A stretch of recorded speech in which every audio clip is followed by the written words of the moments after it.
আজকের রেসিপি কলা পাতায় ভাপা পিঠে। তার জন্য প্রথমে আমি একটা কড়াই বসিয়ে তার মধ্যে দিয়ে দেবো কুড়ানো নারকেল এবং দিয়ে দেবো আমি এর মধ্যে গুড়। তারপরে হালকা একটু নেড়ে নিয়ে আমি একটু সামান্য জল দেবো যাতে আমার গুড়টা গলে যায়। তারপরে এরকম যখন মাখা মাখা হয়ে যাবে, এটাকে আমরা বলি নারকেলের ছাই। আপনারা কি বলেন অবশ্যই কমেন্ট করে বলবেন। তারপরে গুঁড়ো দুধ দিয়ে ভালো করে মিক্স করে নাবিয়ে নিয়ে এটাকে আমি ঠান্ডা করে নেবো।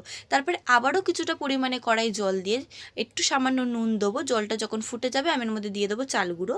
তারপরে চাল গুঁড়োর সাথে জলটা ভালো করে মিক্স করে দিয়ে দেবো আমি এখানে আটা। অবশ্যই কিন্তু এখানে আটা ব্যবহার করতে হবে এবং আটা আর চাল গুঁড়ো একসাথে ভালো করে মিক্স করে নিয়ে আমি একটা থালার মধ্যে ঢেলে নেবো। তারপরে ভালো করে সুন্দর করে মেখে নেবো। এটা কিন্তু উষ্ণ উষ্ণ গরমই মাখতে হবে, ঠান্ডা হয়ে গেলে কিন্তু মাখতে পারবেন না।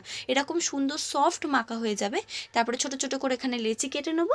তারপরে এখানে একটু আটা দিয়ে ভালো করে ছোট্ট ছোট্ট করে বেলে নিয়ে এরকম কলা পাতা ছোট ছোট করে কেটে নিয়ে তার মধ্যে রেখে নারকেলের ছাইটা দিয়ে সুন্দর করে আস্তে আস্তে করে আমি এখানে মুড়ে নেব।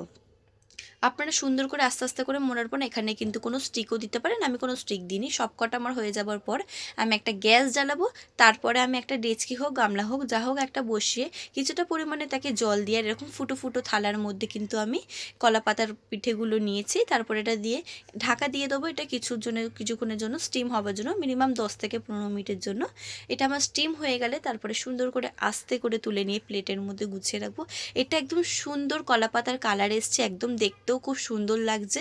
এটা খেতেও কিন্তু অপূর্ব সুন্দর লাগবে। এরকম আস্তে করে খুলবেন, দেখুন একদম সুন্দর সফট হয়েছে। এর ভেতরটা একদম পুরো নারকেলে ভরা।